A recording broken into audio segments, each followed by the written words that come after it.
안녕하세요 여러분. 오늘은 조금 낯설지만 매우 중요한 개념을 다뤄보겠습니다. 그 이름은 바로 네이텍, 영어로 NATCH라고 부릅니다. 네이텍은 자연재해로 인해 발생하는 기술적 재난을 뜻합니다. 즉 태풍, 지진, 홍수 같은 자연현상이 산업시설에 피해를 주고 그 결과 화학물질 누출이나 폭발, 정전, 환경오염 같은 2차 재난으로 이어지는 현상이죠. 그럼 왜 네이텍이 중요할까요? 오늘날 우리는 기술과 산업으로 복잡하게 연결된 세상에 살고 있습니다.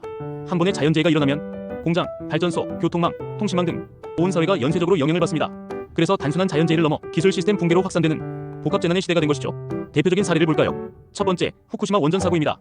2011년 3월 일본 동북부 대지진과 거대한 쓰나미가 발생했습니다. 그 충격으로 원자력 발전소의 냉각 시스템이 마비되었고 결국 방사능이 대량으로 누출됐습니다. 이 사고는 단순한 지진이 아니라 자연재해가 기술 시스템을 무너뜨린 전형적인 네이텍 사례입니다. 두 번째 사례는 태국 대홍수입니다. 같은 해 2011년 기록적인 폭우로 방콕 인근 산업단지가 침수되었습니다. 그 안에는 글로벌 반도체 공장과 자동차 부품 공장이 다수 있었습니다. 공장이 멈추면서 전 세계 공급망이 마비되고 자동차 생산이 줄었죠. 이 역시 홍수가 산업 시스템을 직접 타격한 경제형 네이텍입니다. 세 번째는 터키 마르마라 지진입니다. 1999년 규모 7.6의 강진이 발생했죠. 이 지진으로 정유 공장과 화학시설이 큰 피해를 입었고 대규모 폭발과 화재가 일어났습니다. 수천 명이 목숨을 잃고 환경오염이 장기간 지속됐습니다. 이처럼 네이텍은 단일 재난이 아니라 복합재난 컴플렉스 디제스터입니다. 자연재해와 기술재난이 결합하면서 피해 규모와 복구 시간이 기하급수적으로 커집니다. 그럼 네이텍이 왜 늘고 있을까요? 첫째, 기후변화의 영향입니다. 폭우, 홍수, 폭염 같은 극단적 기상이변이 늘어나고 있습니다. 둘째, 도시 집중화입니다. 산업시설이 한 지역에 몰려있어 하나의 재난이 큰 피해로 이어집니다. 셋째, 기술 의존도 증가입니다. AI, 전력망, 클라우드 시스템 등 모든 산업이 기술에 연결되어 있죠.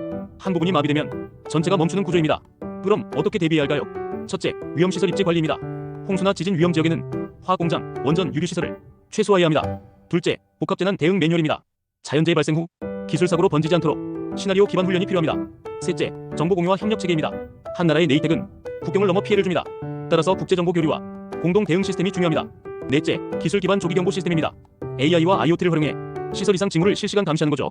그럼 우리나라 상황은 어떨까요? 한국도 산업시설이 해안과 강 근처, 즉 재해 위험 지역에 집중되어 있습니다. 태풍이나 집중호우로 인한 정전, 화학물질 누출, 폭발 가능성은 언제든 존재합니다. 특히 물류창고, 정유공장, 반도체 공장은 전력, 냉각, 통신이 모두 연결되어 있어 복합 피해로 이어질 위험이 큽니다. 결국 네이텍 대응의 핵심은 사전 예방과 통합 관리입니다.